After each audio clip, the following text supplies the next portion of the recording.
G'day everyone, it's Sam and I'm Spored Shitless again. Today I thought I'd show you my grow lights, and I'll show you the light spectrum and light intensities that work really well. I'll go through the details first, so if you don't want to watch the whole video you can just take this and piss off, so to speak. This spectrum here is directly off the Spider Farmer website, and that's the light spectrum that you're looking for. See that spike? This red spike right here? That's essential if you want good growth, especially when it gets to the plantlet stage. I've grown without red altogether.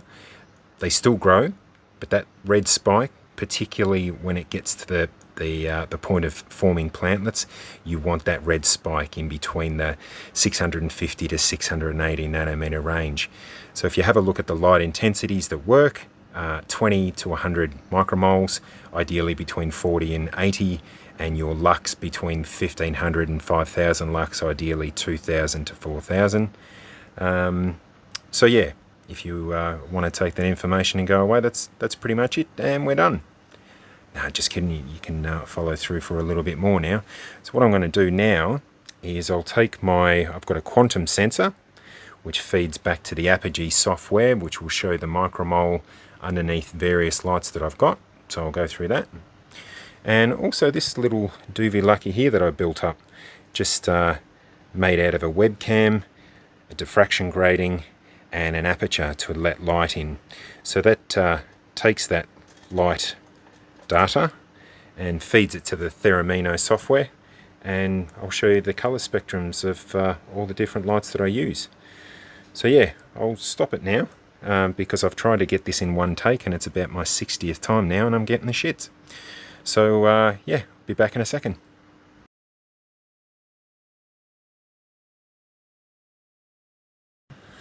Alright, now hopefully I won't make you guys too seasick jumping around the lab here.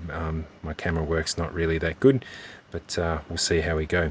So that colour spectrum there is off the Spider Farmer TS1000 light fitting. Fairly much replicates what was on the screen before, just missing that spike on the 660 nanometer part of the light spectrum, and that's probably because of my home-built spectrum analyzer, but you get the idea. Have a look here. This is just in my grow tent, just up there, and that's mounted about 600 mil away from the plants, and that works really well. So I'll move the spectrum analyzer across to a twin LED fitting. These are individual tubes that were purchased off eBay. I wouldn't recommend buying off eBay in tube form anyway.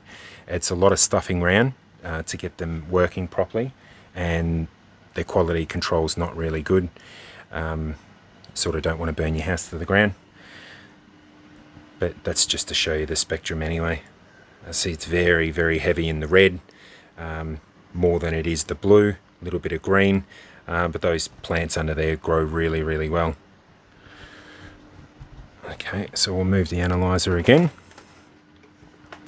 under this fitting here, and it's more of what you call the blurple or pink sort of spectrum, mixed with some higher quality grow lights that I've got turned right down.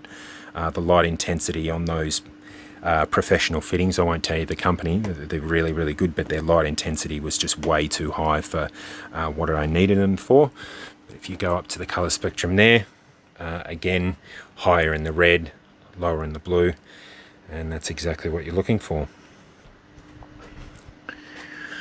Move it down to where the gametophytes are, just to prove to you guys what we're sort of looking for at all stages. Again, heavier in the red, lighter in the blue, that sort of pinkish blurple light. The light intensity down there is about 30 to 40 PAR, but I'll show you that later.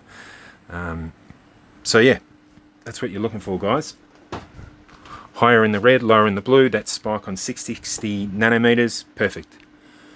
And lastly, if I don't drop this thing, sorry, I'm just fiddling around on the side, and this particular fitting here, we'll just drop down and have a look at him. That's another two tubes just from a different company. It's a twin 1200 mil fitting with one pink light and one blue. And we go up here and that's the result.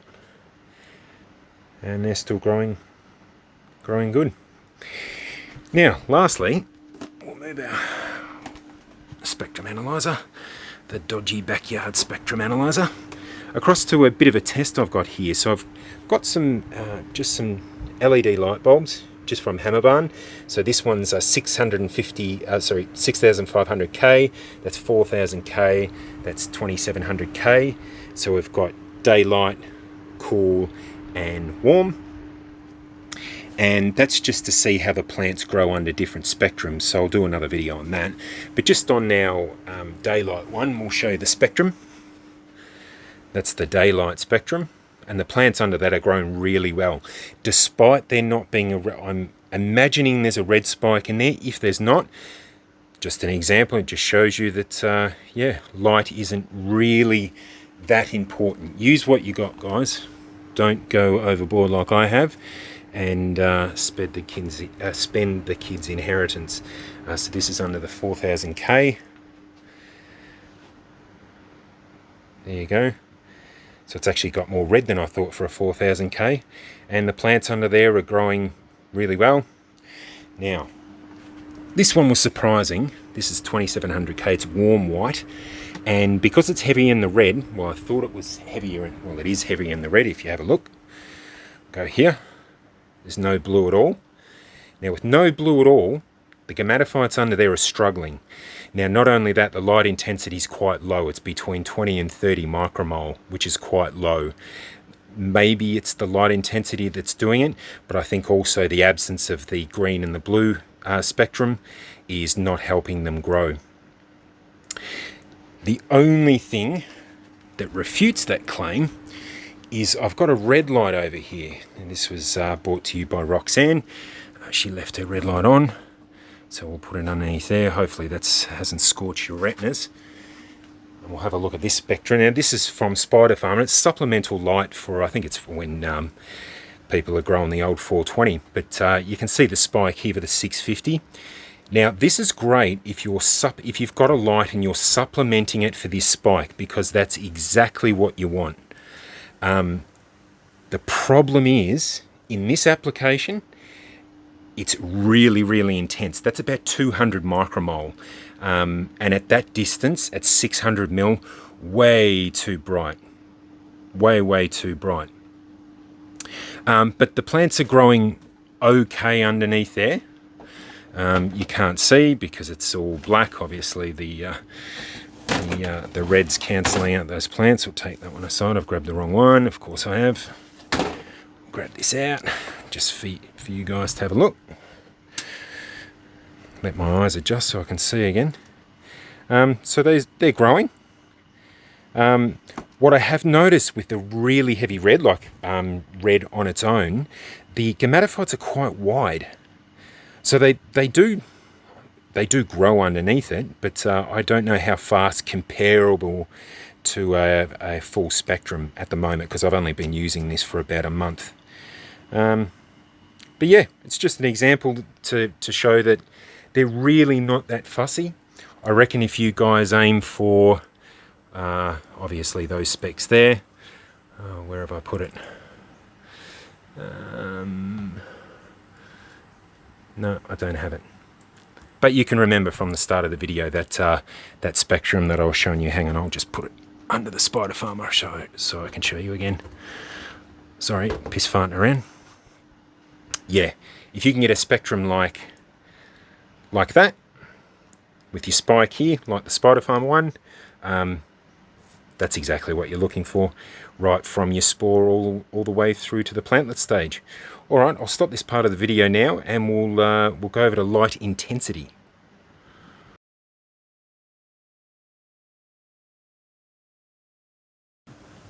Okay, now on to light intensity. So this here is the readings from my quantum sensor, or the PPFD or PAR. So let's not get my tongue twisted. I think it's called photosynthetic photon flux density is PPFD, and photosynthetically active radiation is PAR. So we've got the readings there as micromoles per square meter per second. So we've got 41.4 as our micromole. under this light here, which is our spider farmer. If you can have a look at the plants there, looking, got them nice and squashed with my little quantum sensor and flux meter. I'll show you the reading from that in a second. Lux meter. I'll show you the readings from that in a second. But if you have a look at the little plants there, they're loving it. And see how they're standing up? I find when they're standing up like that, I reckon they're reaching up saying, you know, I'm really happy. So yeah, if we go to our lux meter, because most of you have will know about a lux meter, you can see my reflection, 2260 lux. That's just fallen over. Must be a poltergeist. So yeah, anywhere between 2000 and 4000 lux. We'll put that down because that's not agreeing with me. That's what you're looking for. So we'll move our little quantum sensor across to one of the tubs that's doing really well, just to show you that you don't need your lights very bright. There you go. That's 38 micromole. That's the standard output, or a very similar output to a twin fluorescent tube. So if you bought some fluorescent tubes at 4 foot, 2 of them at 4000K or 6500K, you would be looking at about that. So that's exactly where you should be putting it. So micromole, anywhere between 30 and 80 works really, really well. So we'll go across to this tub here, just lay them on top of the plantlets, just to show you, because this tub's going so well. Yeah, about the same. And then we'll move across to where our gametophytes are. Just whack it under there. They're the lights. I can't see. And we'll go up. Yeah, about the same. 40 micromole. So anywhere up to 80 or 90, over 100 you don't really want. Having said that, I'll show you this under the red light. So we'll put our quantum sensor underneath Roxanne's light, and we'll go up. And there, you're starting to push shit uphill now. That's 112. 100's borderline. That's probably a little bit too high. Probably why they're not growing as well. Having said that, I did a test one day and wound the spider farmer up to 300 and lasted 2 days before it started to show ill effects. So yeah, they are resilient to a point. And just lastly, this is my other little grow tent. Put it underneath there. That's a spider farmer. Can't remember the model. It's I'll show you what that's putting out. I think that's about 100 micromole. Yeah, there you go, 100 micromole. And they're gametophytes under there, and they're growing well. So yeah, obviously you won't have a quantum sensor because you're probably not as obsessive compulsive as I am. If you've got a smartphone, look for an app on the Play Store called PPFD Meter, and then you can use your phone as a sensor to check your micromole, your readings, PAR readings. Go around to one of your friends that grows 420, they might have one, or get yourself a lux meter, and you're looking between 1500 lux and 4000 lux. You can go up to 5000 lux, but you don't need to. All right, that's pretty much it. Just lastly, I capped on it before, gametophytes are really good, and the plantlets actually. If you're observant enough, you can gauge your light spectrum and your intensities by how the plants react. You'll see within 10-15 minutes, if they're loving it, you'll see the color change. You'll be a nice bright green. As I said, your little plantlets will stand up, and they'll be thanking you for it. So yeah, that's another way to do it if you haven't got a meter. All right, hopefully you learned something, and we'll leave it there for today. All right, see ya.